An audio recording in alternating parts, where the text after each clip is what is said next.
When Hardcore Pawn first appeared on television in 2010, it did not look like a typical reality show. Instead of sunny beaches or luxury homes, the cameras went inside a loud and busy pawn shop in Detroit. That shop was American Jewelry and Loan, owned by Les Gold. From the first episode, viewers saw shouting customers, tense arguments, and security guards stepping in to break up fights. The show felt raw and intense. Many people compared it to Pawn Stars, but the tone was very different. Pawn Stars focused on rare historical items and calm negotiations, while Hardcore Pawn focused on conflict and strong personalities. That difference helped the show stand out. It quickly became one of the most watched programs on True TV. On its premiere night, it pulled in around 2 million viewers, which was a major success for the network. Over time, the ratings grew even higher. At its peak, more than 3 million people watched each new episode. The shop itself became almost as famous as the cast. Located on Detroit's 8 Mile Road, the massive store saw about 1,000 customers each day. For many viewers, the show felt like a real look into a business that most people do not fully understand. Pawn shops often carry a bad reputation, but the series showed how they can help people who need quick cash during hard times. Les often said that his business existed to give people options when banks would not. That message connected with viewers who were living through tough economic years. The timing of the show also mattered. After the 2008 financial crisis, many families were struggling. Watching real people negotiate over jewelry, electronics, and family items felt relatable. At the center of it all was Les Gold, a loud and confident businessman who never backed down from an argument. His strong voice, sharp style, and direct way of speaking became the heart of the show. Alongside him were his children, Seth and Ashley, who added a family dynamic that made every episode more interesting. Together, they turned a local pawn shop into a national television success story. As the show grew in popularity, so did the pressure inside the Gold family. Working together in a family business is never simple, and adding television cameras made it even harder. Seth Gold joined the business with new ideas and a modern mindset. He believed the shop needed to move online and expand its digital presence. His father, Les, had built the company through traditional face-to-face deals and trusted his old-school methods. Their disagreements often became part of the show. Meanwhile, Ashley Gold found herself stuck between her father's traditional approach and her brother's modern ideas. On screen, their arguments looked dramatic and sometimes entertaining, but behind the scenes, the stress was real. Ashley later described her experience as living the same day over and over again. She wore the same clothes, followed the same routine, and felt like she was losing control of her personal life. The pressure of constant filming made small problems feel much bigger. Every disagreement could end up on national television. While the drama helped ratings, it also created emotional strain. At the same time, the show faced criticism. Some viewers began to question whether everything was real. Reports claimed that certain scenes were staged or recreated for dramatic effect. Former employees hinted that producers sometimes encouraged conflict to make better television. The Gold family denied that the show was fake, but doubts remained in the public mind. Around this time, True TV began to change its programming strategy. The network wanted lighter and more comedy-focused content. Shows like Impractical Jokers became the new model. Serious and intense reality programs no longer fit the network's new image. By 2015, after 9 seasons and more than 160 episodes, Hardcore Pawn came to an end. The ratings had started to drop, and the television landscape was changing. For fans, it felt like the end of an era. For the Gold family, it marked the beginning of a new chapter that would take each of them in different directions. After the show ended, many people wondered what happened to the cast. Unlike some reality stars who fade away, Les Gold continued to grow his business. He expanded beyond Detroit and opened new pawn shop locations in nearby cities. He used the fame from television to secure strong business deals and attract new customers. His son Seth played a major role in modernizing the company. The online store grew quickly, and digital sales became a large part of total revenue. By focusing on e-commerce, The business stayed strong even as traditional retail faced challenges. Seth also worked to improve the public image of pawn shops. He won national awards in the industry and pushed for more professional standards. He even launched programs to help people with autism find meaningful work, showing that the business could support the community in positive ways. Meanwhile, Ashley decided to leave the family shop completely. She started her own jewelry brand and built an online business focused on fashion and style. Her company allowed her to express her creativity without the daily stress of the pawn shop environment. She also began speaking more openly about her experience on television. In interviews and on her podcast, she confirmed that some scenes were influenced by producers who wanted more drama. However, she also acknowledged that many of the emotions and conflicts were real. Another familiar face, Rich Pyle, experienced a dramatic exit from the show after an internal dispute. His departure was shown on television, and it became one of the most intense moments in the series. After leaving Detroit, he moved to Los Angeles and explored new opportunities in entertainment. While not every cast member stayed in the spotlight, each one found a new path after the cameras stopped rolling. Today, more than a decade after its debut, Hardcore Pawn remains a memorable part of reality TV history. It showed a side of American business that was rarely seen and turned a family pawn shop into a national conversation. The show mixed real struggles with television drama, creating a program that was sometimes controversial but always interesting. In the end, its story is not just about ratings or fame. It is about a family business that adapted, survived, and changed with the times, proving that even after the spotlight fades, life and business continue. As time passed, more stories began to surface about what really happened during the filming of Hardcore Pawn. Like many reality shows, it walked a thin line between real life and entertainment. Viewers loved the heated arguments, the loud customers, and the intense standoffs between staff and guests. But as the seasons went on, some people started to question how natural those moments really were. Former employees and even cast members later hinted that producers sometimes stepped in to guide situations. According to interviews given after the show ended, certain customers were encouraged to act more aggressively. Some were reportedly found outside the store and asked to come inside to create dramatic scenes. There were also claims that rare or unusual items were sometimes planted to make negotiations more exciting. While real business was always taking place inside American Jewelry and Loan, the most explosive moments were not always as spontaneous as they appeared on television. This is not unusual in reality TV. Many shows shape real events into stronger stories. Still, when fans believe they are watching pure reality, learning about producer involvement can feel disappointing. Over time, this shift in public opinion affected the show's reputation. Critics began to say it focused too much on shouting and not enough on actual business. A writer from the New York Post even questioned how authentic the show really was. At the same time, True TV was changing direction.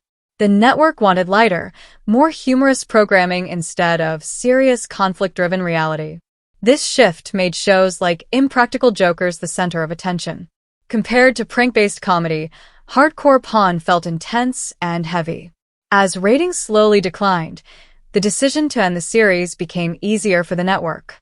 By 2015, the cameras were packed away, and the Gold family returned to running their business without national television watching every move. Even so, the show left a strong mark. It had captured a unique moment in American television when viewers were deeply interested in raw, emotional reality programming. The debate about what was real and what was staged only added to its legacy. Some fans still defend the show as an honest look at life in a busy pawn shop. Others see it as a dramatic production shaped for ratings. In truth, it was likely a mix of both. What cannot be denied is that Hardcore Pawn changed how many people viewed pawn shops. It showed the fast pace, the difficult negotiations, and the emotional stories behind every item brought to the counter. After the series ended, Les Gold did not slow down. Instead of fading from public life, he focused even more on growing his business. The years following the show's finale were not easy for many companies, especially during the global pandemic. Yet Les found opportunity during uncertain times. Commercial property prices dropped, and many business owners were afraid to expand. Les saw it differently. He opened new locations in nearby Michigan cities, bringing jobs to local communities. He personally negotiated many of the lease agreements, using his television fame as leverage to secure better deals. Developers wanted recognizable names to attract customers, and Les provided exactly that. His son, Seth, worked closely with him to make sure the new stores followed a modern strategy that included strong online sales. Les also stepped into the spotlight in unexpected ways. In 2016, he appeared as a contestant on Chopped. Many viewers were surprised to see a pawnbroker competing in a cooking contest, but Les explained that he learned to cook as a child. His parents worked long hours, so he prepared meals for himself and learned traditional Mediterranean recipes from his grandfather. Although he did not win the competition, his appearance showed a softer and more personal side of him. Beyond business and television, Les became involved in charity work. In 2022, he hosted a fundraising auction inside his Detroit store to support families struggling to pay heating bills during the cold winter. The event raised tens of thousands of dollars in just a few hours. At one point, when donations slowed, Les quietly added his own money to reach the goal. This action reminded many people that behind the loud television personality was a businessman who cared about his city. Rumors about bankruptcy also circulated at one point after news broke that he had lost a large amount of money in a scam. However, those rumors were exaggerated. While the financial loss was significant, it did not destroy his business. Reports later showed that his net worth remained stable and his stores continued operating successfully. In addition to his business ventures, Les wrote a book about his experiences in the pawn industry, sharing lessons about negotiation, leadership, and resilience. Even years after Hardcore Pawn ended, he remained connected to the brand that made him famous. Fans still recognize him as the tough but determined owner who never backed down from a deal. His story after television proves that for him, the show was not the end goal. It was simply another chapter in a long career built on risk, hard work, and strong negotiation skills. While his father built the reputation of American jewelry and loan through bold personality and strong in-store negotiations, Seth Gold focused on building its future. From the moment he officially joined the business in 2009, Seth saw that the pawn industry needed to modernize. At that time, many pawn shops depended only on walk-in customers. There was little online presence and most sales happened face-to-face. Seth believed that this model would not survive in a world where people were shopping online every day. He pushed for the creation of an e-commerce platform, even though it felt risky and unfamiliar to the industry. Slowly, that decision changed everything. Online listings allowed the store to reach customers outside Detroit. Instead of waiting for someone to walk through the door, the shop could now sell items 24 hours a day. Over time, digital sales grew into a large share of total revenue. This shift did more than increase profits. It changed the public image of pawn shops. By presenting items in a clean, professional online format, Seth showed that pawn businesses could compete with major retailers. His efforts did not go unnoticed. In 2013, he was named National Pawnbroker of the Year at a major industry event in Las Vegas. Winning such a respected award placed him in a new position within the field. It also symbolized a generational shift, showing that the future of the company was moving into younger hands. Beyond business growth, Seth also cared about community impact. In 2014, he helped launch a job training program designed to support individuals with autism by matching them with work suited to their strengths. The program provided real jobs inside the store, not just temporary training. Employees worked on tasks such as photography and online product listings, helping improve the company's digital presence.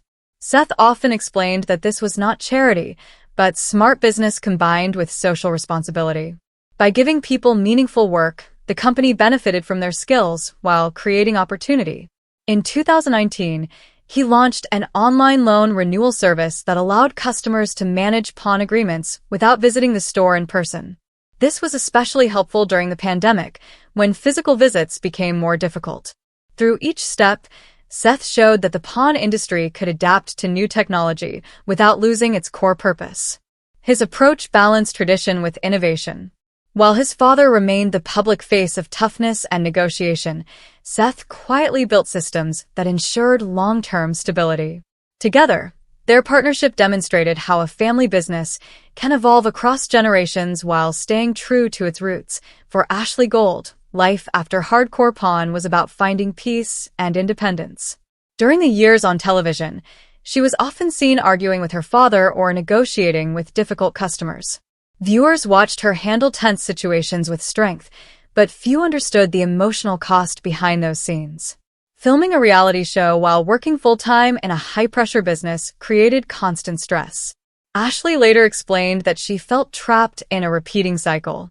Each day seemed identical, filled with the same arguments, the same filming schedule, and the same expectations. Eventually, she realized that she needed a change for her health and her family life. In 2015, she made the difficult decision to leave the pawn shop and step away from the show. It was not an easy move. The business carried her family name, and the television series had brought national recognition. However, Ashley wanted to be known for something she created herself. That same year, she launched an online jewelry business where she selected and designed pieces based on her own taste. The company allowed her to focus on fashion rather than conflict. She traveled to trade shows, studied trends, and built a customer base that trusted her style choices. Over time, she rebranded the company under her own name, strengthening her personal identity outside the Gold family business.